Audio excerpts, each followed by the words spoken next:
Hello, friends, and welcome to TNT. It's the last day of the week. This is the second week of our programs. We've done 10 programs. Well, we would have done 10 programs in total by the end of today.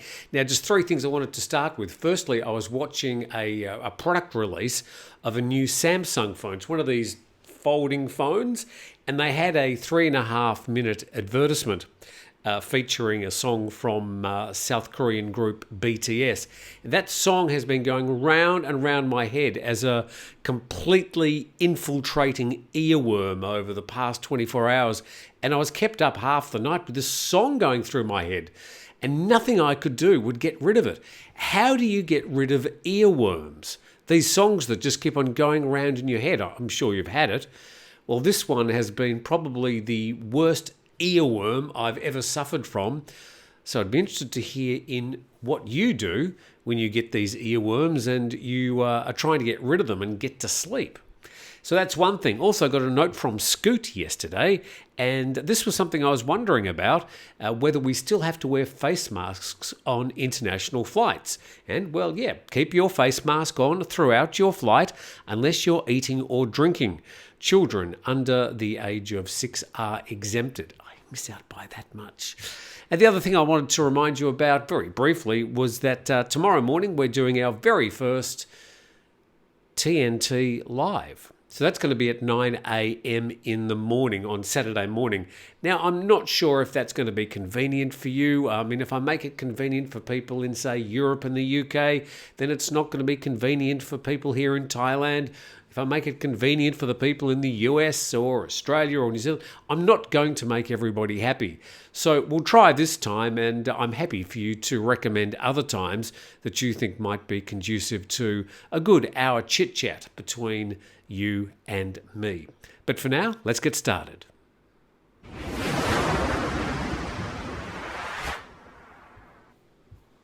So if you had any doubts about the effect of this year's monsoon and the very heavy rain we had in July and early August, here we go. This story from The Nation, and it says flash flood warning for 20 provinces across the country. 20 provinces in the north, the northeast, the east and the deep south have been warned of flash floods and water runoff from the 20th to the 24th. So that's, Saturday basically all the way through till next Tuesday due to heavy rains. This story from The Nation Thailand says these conditions will lead to more showers across the country, with isolated heavy to very heavy rains in the north, the northeast, the central region, including Bangkok and its vicinity, the east and the south. Well, I think that's just about everywhere, isn't it? I'm sure that is just about everywhere. So beware that there could be some flash flooding or even some more showers across, most of Thailand. So, at least you've been warned. Going further in that story, and it also warns people about monitoring the water levels at 10 large reservoirs in affected areas. And there's a list there in the Nation article, all the way from Chiang Mai, Lampang, Pitsanulok. That's all up in the north. Then you've got places like Khon Kaen, in the northeast of Thailand, Chonburi, of course, where Pattaya is just east of Bangkok. So it looks like there are plenty of warnings available. And as usual, when we get these warnings, I look up into the sky and it's a bright blue sky this morning, and I wonder where those rains are coming from. But they are predicting rains right around Thailand, all the way from tomorrow up to next Tuesday.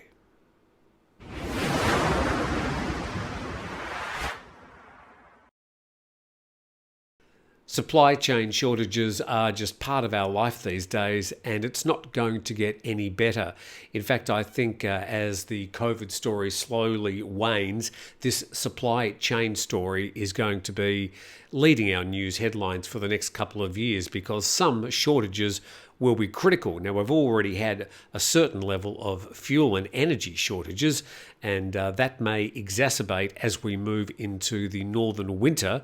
But just indicative of that, and this doesn't mean to minimise the impact of some of these supply chain shortages, but this story from coconuts.co, Burger King running out of onions for their burgers in the latest in fast food shortages.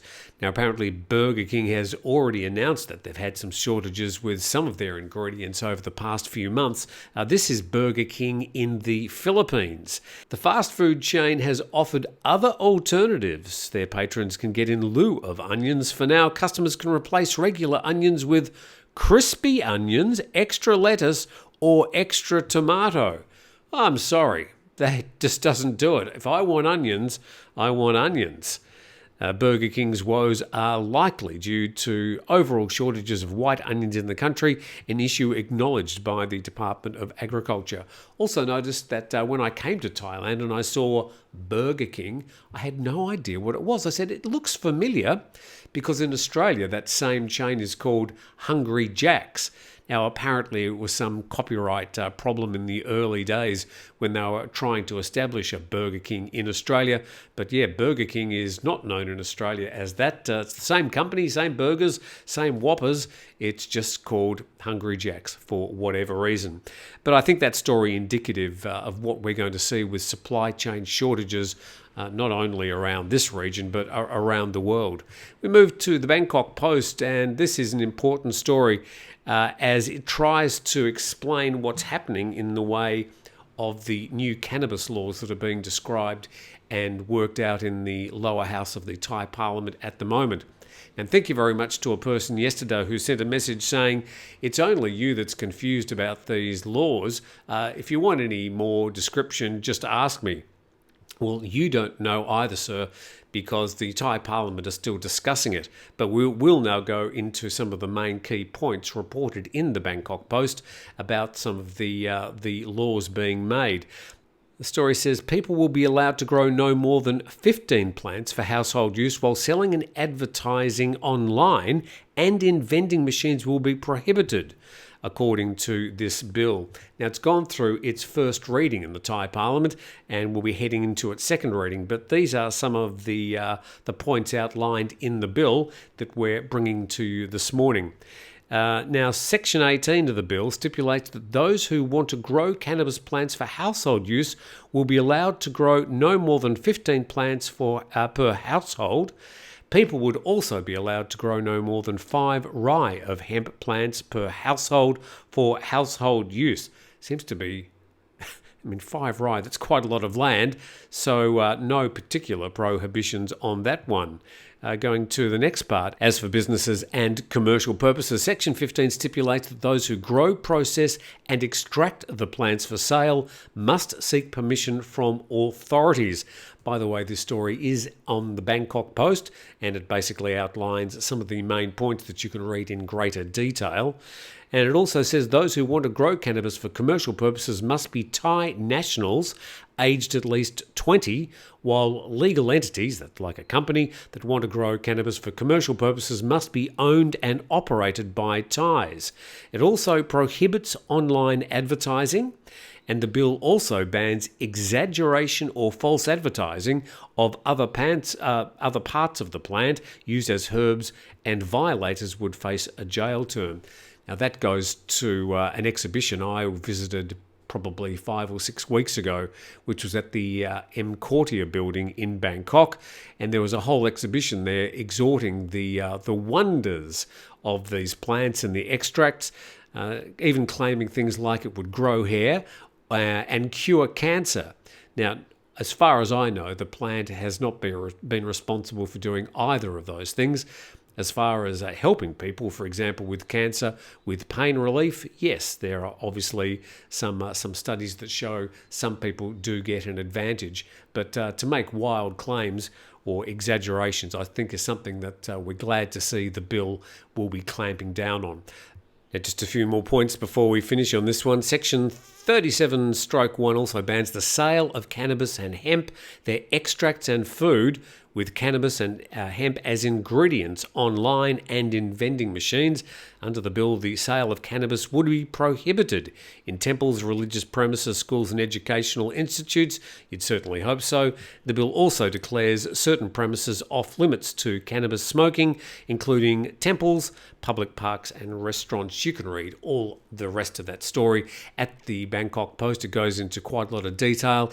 I'll imagine that other English language publications around the nation will also be publishing information about that as today goes by, but it is still being debated in Parliament, It hasn't even passed Parliament, although you'd imagine because the Palang Pracharat coalition needs the votes from the Bumjai Thai party that some bill will soon be passed.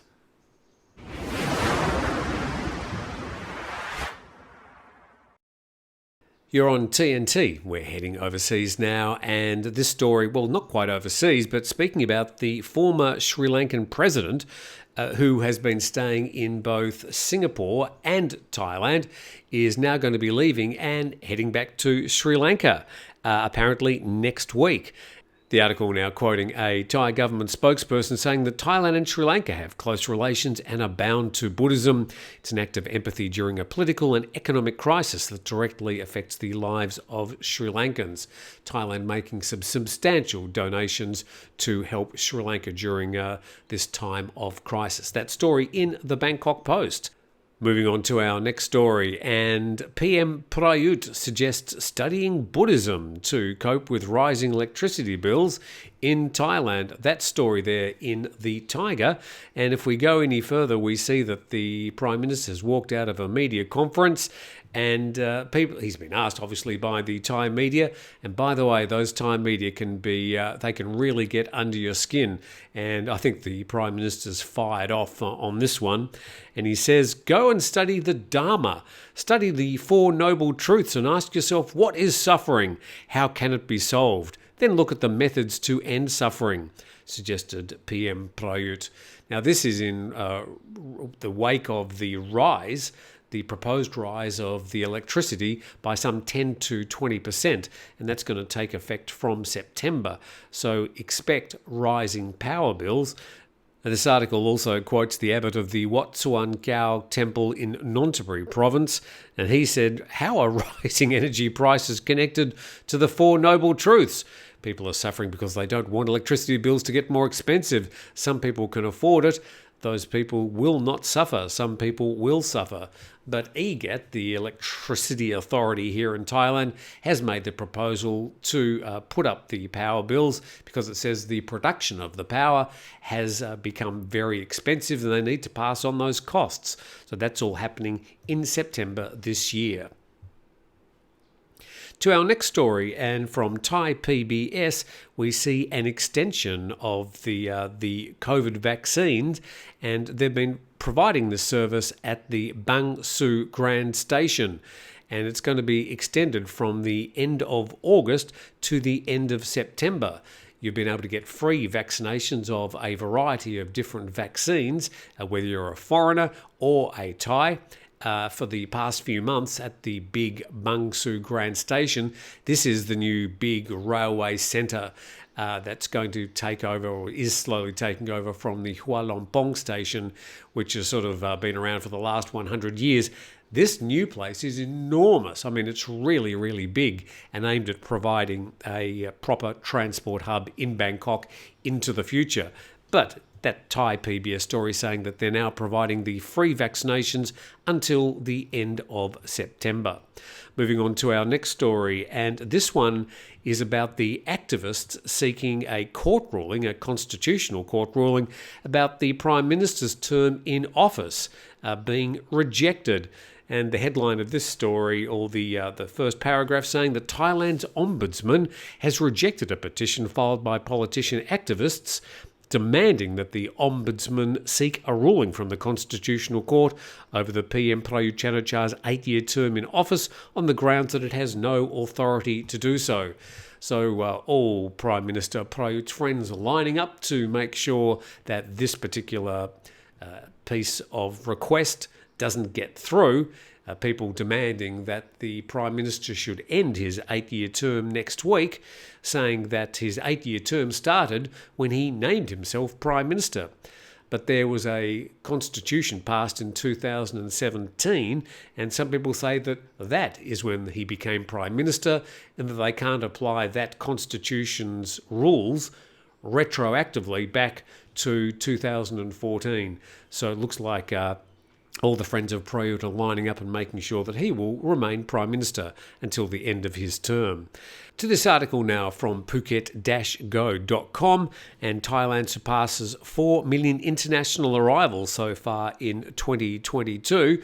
The article quotes the Tourism Authority of Thailand governor saying that 4,015,504,000 foreign tourists visited the country from between the start of the year and August 16.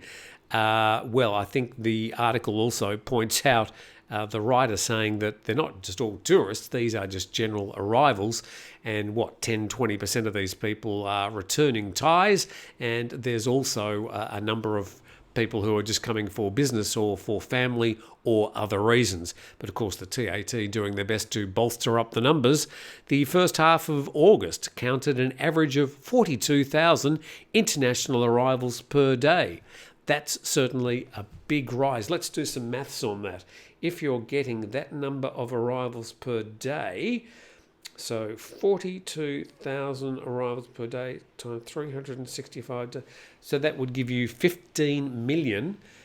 So if you extrapolated that 42,000 arrivals every day for the rest of the year, that gets you to around about a third of the number of tourists that used to arrive pre-COVID days in 2019. Let's move a bit further on in this article, and it talks about where those particular tourists are coming from. And there it is. Malaysia, 526,000. India, 395. From Laos, 218. Singapore, 213. And the UK, 193. Now, as the article points out, the people from Malaysia and Laos, a lot of those are coming across the borders for either day trips or trade, and may not be described as probably high-end tourists. But look, the numbers of international travellers, however you want to measure it, is slowly increasing, and hopefully when we get to the end of the year, we are at least going to have a decent high season for tourists. Now, another story from Phuket-go.com, and I noticed we spoke last week about Engelbert Humperdinck, who is 86 years old and still performing, and he was performing at Hua Hin. Well, this article says that, in fact, he's going to be performing at the Centara Grand Beach Resort in Karon on August the 24th. That's in Phuket. And there's another show in Samui on August the 22nd at the Centara Reserve. And I believe the tickets for the Samui show are 12,000 baht each, and the Phuket show is 10,000 baht. And you get a 4-course grand meal. I believe he comes down and talks to the audience. There's a bit of a meet and greet later. I'm just amazed that at 86 he's still performing. All power to him. I feel like I sort of want to go. I was never a fan of Engelbert Humperdinck, but I always sort of used to laugh at his name. I'd see him performing at the Royal Gala performance or on this show or that show. I thought, oh, Engelbert Humperdinck, and he sang nice songs, but not somebody I would have followed from a music point of view. But I feel inclined to want to pop down and go and see him performing, just to say, good on you, 86 years old, and apparently he's still singing perfectly well.